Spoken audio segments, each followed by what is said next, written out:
I'm really happy with the situations that Joshua Williams and Decobie Durant landed in with the Chiefs and the Rams. We look at how they could perform year one and why Durant, I think, could have a quicker. And then also, let's see where our undrafted free agents and camp invite went. Oh, yeah, it's Locked On HBCU. Play my music. You are Locked On HBCU, your daily podcast covering HBCU sports. Part of the Locked On Podcast Network, your team every day.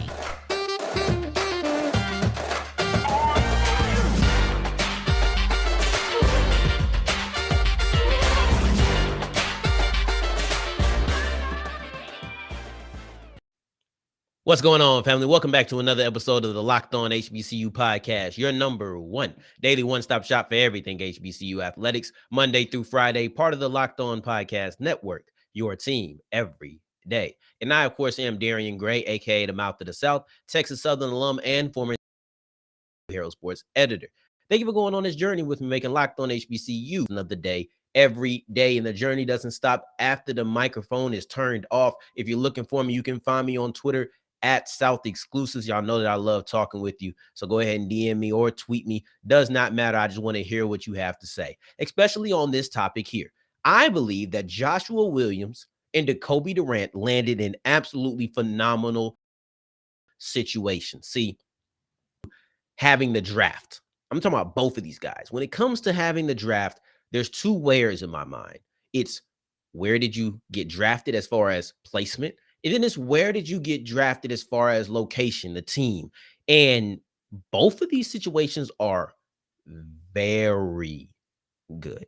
I am extremely happy. And I think that you should be as well, because let's look at it. Because if you're somebody who, and I know you are, somebody who is cheering on HBCU athletes and want them to really excel, I can't think of organizations than the Rams and the Chiefs. There's not many, okay? They're in that class of probably 5 to 7 teams where you go there and you feel confident, especially right now. Those teams kind of revolve, but you feel confident. And I want to talk about it because let's get into the first where. Let's get it, because they both land on the right side of the where. The first where is placement in the draft, and they were both fourth round picks. Now, as fourth round picks, you're going to have a little bit more of a leash. And if you were listening to the best draft show that was covering the NFL draft this weekend, Thursday through Saturday, the Locked On NFL draft show, which you should have been, because you should have been checking it out. And if you were, you probably heard one of our hosts was talking about his experience. And he was talking about, hey, as a fourth round pick or a seventh round pick, and talking about how these guys are treated in camp. It's different. The leash is different when you're a rookie. When you're a rookie, you're looking at a situation where you have to make a name for yourself. Right now, I'm watching All-American, and listen, I can say this right now because you can't spoil it. I'm not talking to you, but right now I'm watching All-American. I'm a couple of episodes behind, and I'm getting to a part. Skip about 15 seconds if you don't want to get a spoiler. But I'm in a situation where Spencer is going to college, and Spencer was the man in high school, and he has to reestablish himself as the man in college, but he thought it was just going to roll over, and it doesn't. That's kind of what it's like being a rookie. And the farther down that you're picked, whether that's undrafted or 7, 6, 5, 4, 3, 2, 1, it determines how much leash that you have. And as a fourth round pick, you're going to get a good amount of reps. You're not the most reps, but you're going to get a good amount of reps. You're going to get a good amount of leash. Like that for them, because you shouldn't look, as a rookie, you're going to make mistakes. You are. And the more leash that you have, the better for you, because you're going to need it. And that's what their placement as far as drafting to them. Now, in addition to that, they have the proper where when we're talking about where did they get drafted, because the Chiefs and the Rams are some of the best organizations in the league right now. And it's crazy because we're talking about a drafted player going to the Los Angeles Rams and being in a phenomenal situation when they're notorious for having the, man, forget them picks attitude. That's what they think right now. Les Snead ain't worried about those picks at all. But let's look at the track record of success that both of these teams have had. Both of them have been to a Super Bowl in the last 3 years, with the Rams winning this year and the Chiefs losing last year. Both of these teams have been to the Super Bowl twice within the last 4 years. because the Rams went this year and won, and then 3 years before this, they went and they lost in that game to New England, right? So you're looking at Kansas City making back-to-back appearances, and then they missed this year. You're looking at the making an appearance 2 years in between, and then you make another appearance. So this is a team or two teams right here that are going to teach you how to be successful. And that matters in the sense of when you're around success, you begin to think success. You begin to achieve and just consciously move in a way that leads to success. Now, go to a team like the fight. Let's just take the Falcons for instance. There's no culture of winning in Atlanta. It isn't. And with that comes, you can do it, but when you're Kansas City, who have been successful, they've been multiple years. They made it to the AFC Championship the last, I think, 4 years in a row. You've been to the Rams, who have been successful, were able to win a playoff game with Jared Goff in a situation like, man, Jared Goff isn't going to be able to even throw a football due to, I believe, a thumb injury that year. These are teams that know how to win. Now you get into this culture, and they're teaching you, well, this is what we do. This is what we do. It's a whole lot different trying to restart a culture. It's something like coaching. See, when you're coaching, you come into a situation where they're not used to winning. There's no stability. You have to cultivate something. But when it's already cultivated for you, for example, whenever Mike Tomlin decides to retire, whoever steps in next for that Pittsburgh Steelers role, you're going to a very stable situation. It's one of the reasons that people are so high about Kenny Pickett getting drafted there, because he's in a situation where there's a lot of stability. I think Malik Willis is as well, but Malik Willis probably won't play this year. That's not even this show, right? This isn't the draft show. But culture helps everybody, especially young players, and getting drafted to a team allows you to develop is great for you. It is. It's absolutely great. And let's look beyond just the playoffs, right? Or beyond just the Super Bowl. In the last 10 years or 9 years with Andy Reid and Chiefs, one season with less than 10 wins. In the 5 years that Sean McVay has been with the Rams, season with less than 10 wins. Both of them where they didn't make the playoffs. That's consistency and that's success. That's culture. That should benefit you as you learn how to be a professional around people who know what being a professional means, and they know how to be winners in that, because we want to win.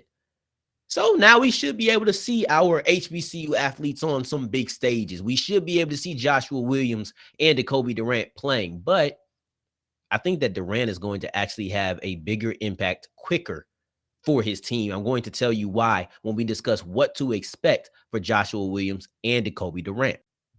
All right, as we keep on rolling on today's episode of Locked On HBCU, thank you for making us your first listen of the day every day. And today's word of the day is piggyback, meaning to be carried by or connected to something. And we're about to piggyback off of our last segment. And we're talking about, Joshua Williams and Decobie Durant landed on the proper side of both of the wares. Where did they get drafted as far as placement? So they have a longer leash. They're going to get a good amount of reps. Where did they land as far as teams? They landed really successful teams that knows how to win, and they should be taught how to win by the other guys in the locker room. They're going to build good habits. But okay, all that is good. That means they landed in a very advantageous position. That's all that it means. But what are they going to do with that advantageous position? What should we expect to see out in Decobie Durant in year one? And I think that Decobie Durant, will have a major impact on his team this year. I'm only talking about year one, not talking about year 2, 3, 4. I'm only talking about year one. And the reason I say that, well, actually, let me go into Joshua Williams first, so I can break down why I think that his impact may be minimized. And it's the fact that he's in a crowded cornerback room. He was already there. And right before I started recording, it was announced that the Chiefs were trading with the Texans for cornerback Lonnie Johnson. And that doesn't really impact what I was thinking. My point was my point regardless. This just strengthens it. And the fact is, he's in a crowded cornerback room. It was three is a crowd. I don't know what they say 4 is. I don't know. I'm not aware of that cliche, but I can only assume that it's a bigger crowd. It didn't become less crowded when you added another guy in there. So you're looking at L'Jarius Sneed and you're looking at Lonnie Johnson as the veterans that are there with Joshua Williams. But maybe the big thing that takes away from what I think takes away from his playing time is, well, you just drafted a first-round cornerback there. And is going to be a day one starter. They trade around cornerback. This was their guy. We're talking about leashes in the last segment. His leash is about to be ridiculous, and I believe that it will be too much to overcome. He will start unless injury happens, and then, hey, I think it can come from there. But I just don't think it's an even starting point. So you're looking at a guy who is starting. I'll put it here. Can you tell that? I think you can tell that. But I'll so you have a guy here in Joshua Williams, and you have a guy who's starting here in Trent McDuffie. And that's the difference. Trent McDuffie is starting higher than him. First round pick is in favor. You drafted him wanting him to start. That was the whole intention in him in round one. So with that comes the idea of, we know who the man's going to be. What do we do with Joshua Williams? And I like to read up, not just to see what the temperature is in these cities, but I also like to watch it after the draft, or check it out after the draft when they do their grades and whatnot. I like to see, okay, well, what did you think about this guy? Because I thought this about him. And they all love Joshua Williams. And this is before the Lonnie Johnson pick. They were talking about how he cemented the Chiefs turning what was a weakness in their cornerback room into a strength by adding Trent McDuffie and Joshua Williams. I just don't think that there will be enough bodies to be put on the field at once. You'll see him sometimes, but L'Jarius Sneed performed well last year. Trent McDuffie is your first round pick, and now Williams as a fourth rounder trying to find his footing. I think he'll make the team. Feel confident in that. They called him a good developmental piece. Now, that doesn't mean anything. Last year, the Saints thought they had a good developmental cornerback in Paulson Adebo. He came on, and the Saints didn't draft the cornerback this year. I don't think if many people would have said, hey, the Saints could draft the cornerback, but Paulson Adebo is going to be the reason that they stopped that of drafting one. So I wouldn't have believed you. He was a third round pick who COVID. I didn't expect him to have that rookie year. So it's not to say that it cannot happen. But then when you look at Decobie Durant, with Decobie Durant, I see a guy who, because of his size, has been slotted into that nickel slot, and it's perfect. It is perfect. I think that he has the experience at corner on the outside. It'll work to his advantage because you're playing corner and you'll probably have to slide outside some, and we'll get to that in a second. But then also, he's going to have the size and the agility to play nickel cornerback. So he's going to be in the slot on the inside. And I think there's already a spot for him to come out there and play. I'm not going to say he's guaranteed or I expect him to be a day one starter, but the route to being a day one starter, it's right there. Yes, they did just trade for Troy Hill. So these guys are in really similar situations. Fourth round draft picks to very successful franchises at the moment. And also they just traded for a veteran cornerback. So they're very similar, but I think that Decobie Durant has the inside track to being a nickel corner. And here's where things get interesting for the Chiefs, for the Rams at least, is a lot of times guys will move their best corner or best wide receiver into the slot position to go against the slot corner. Jalen Ramsey is one of those corners who will follow you into the slot. So with him following you into the slot, now you're going to have Decobie Durant on the outside some. And he's played this before. This is what he's used to. So I don't think it's going to be a problem. And I think it's actually beneficial because you have a slot corner who you could argue as a rookie, coming in as a rookie, he hasn't played in the league yet. You could argue feels more comfortable on the outside. So when these guys try to slide Jalen Ramsey inside, now you have Decobie Durant going against whatever corner or whatever that you want to put out. And this is right in his element. Time will tell if he can play outside corner at a high level. And maybe he can. Maybe that the size will not be. But I think that he'll have I think that's something that's interesting. And really, as a rookie, period, you don't want him going against the top guys in the league. That's why it's good to have a Jalen Ramsey in. You want him to ease in if he needs to. I mean, he's not a first-round pick. A lot of first-round picks on the top guys because you're drafting him to be your lockdown corner. But he's not being drafted for that. He'll be able to ease into the NFL. His transition should be a bit than if he was a first-round pick having to go against Michael Thomas or something. So I'm excited for him. I think both of these guys land in good situations for the long term, but Decobie Durant should have a quicker impact due to the fact that his path to playing is a little bit more clear than Williams's is. Now, before we get into the undrafted free agents, because I want to tell you who went where after the draft, because that is important as well. But first, let me tell you about BetOnline, because BetOnline is the best sports wagering. Listen, the NFL draft may be over, and if you took some of those props, you probably made yourself some good money. But that does not mean that the sports are over in general. Right now, going on, you have the NBA playoffs. How many points? I want to see the over on it. How many points do you think that Kevin Durant can score from Cancun? No, I'll play. I like KD. Let me stop. I don't even play. My guy John from Locked On Longhorns is gonna get mad at me because he's a big KD fanatic. Probably why he's on Locked On Longhorns today. But man, what's the over under on Steph Curry in the series and things of that nature, right? So if you want to wager on that and have a little bit of fun, listen to Locked On Longhorns. But if you want to have more fun with your money, then go to betonline.net because they are the fastest and easiest way to wager on all of your favorite sports. Bet online, where the game starts. All right, so we're wrapping up today's episode of Locked On HBCU. We're going to talk about the guys who didn't get drafted. What happens to some of the top HBCU prospects who don't go in the draft? The same thing that happens to everybody else. They get on the phone, they start seeing what teams want them, what teams are asking, or what teams are offering up some money, what teams are not offering money, and you might not get an undrafted free agent contract. You might just get a camp invite. We're going to talk about all of that. Let's get into the undrafted free agents first because they get some money. See, they after the draft went off, and I mean not draft went off, but after the draft was finished and everything went down, and the last Mr. Irrelevant was picked, it's time to start getting on the phone calls, right? All right, so we're wrapping up today's episode of Locked On HBCU. We're going to talk about what happens to the prospects from HBCUs that don't get drafted. It's the same thing as everybody else. They start getting on the phone. They go see what teams want them, which teams are offering the same amount of or more money than the others. What team do they want to go to? Some aren't even getting money offered to them. Some are only getting camp invites. So there's a lot of things that could happen. We're going to list off where some of our HBCU prospects went and talk about them a little bit, not at length, but some of the ones that stand out more than others. Now, with undrafted free agents, it's not a lot of money, but you do get a contract. That's the thing. It's an undrafted free agent contract. There's a difference between a camp invite and a contract, and one's a contract, one's an invite. It's that simple. It really is that simple. Let's look at the list of HBCU players who, at this time at least, have signed an undrafted free agent contract. You have Marquise Bell, who's going there or from FAMU, who's going to the Cowboys. We talked about him on yesterday's episode. Savion Williams, his teammate, is going to the New York Jets. Felix Harper. So we have our first quarterback, and actually our only quarterback who was signed to an undrafted free agent contract. The reason I found that kind of interesting, one, he went to the Browns, and we saw him working out with Deshaun Watson earlier in the offseason leading up into the draft.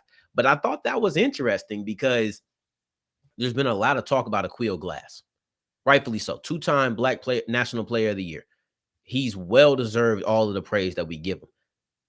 But he didn't get an undrafted free agent contract. We'll talk about him when it comes to the camp invites. And I thought it was really interesting. I know a lot of times it's not about what you know, it's about who you know.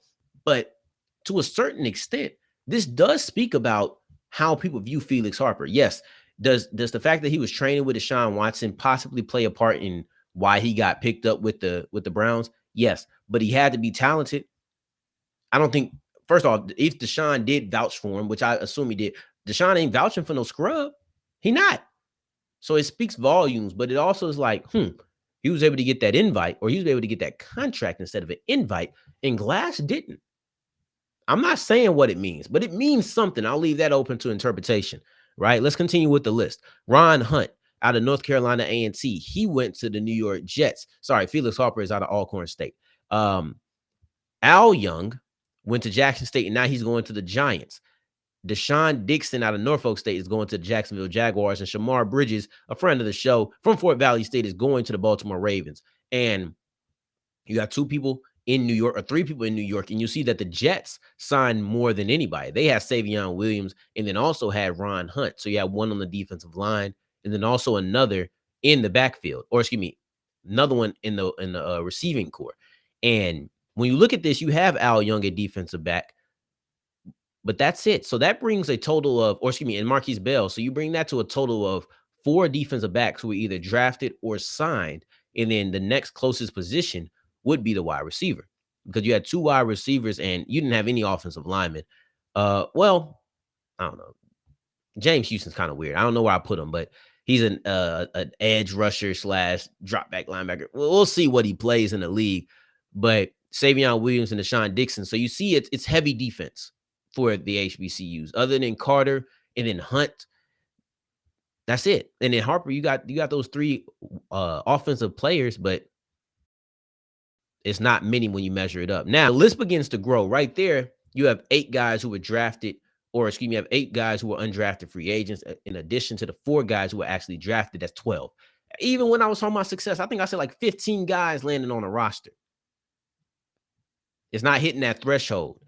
But let's look at the list and how it continues to grow when you talk about camp invites. And now you have Caleb Carter to the Colts, Aquil Glass to the Bucks, Jermaine Martin to the Colts, Jawan Taylor to the Jets, D. Anderson and CJ Holmes to the New Orleans Saints, Saphir Kelly to the Green Bay Packers, Marquise McClain to the Jets. Seattle picks up Keenan Forbes, and then also you have Will Adams going to the Atlanta Falcons.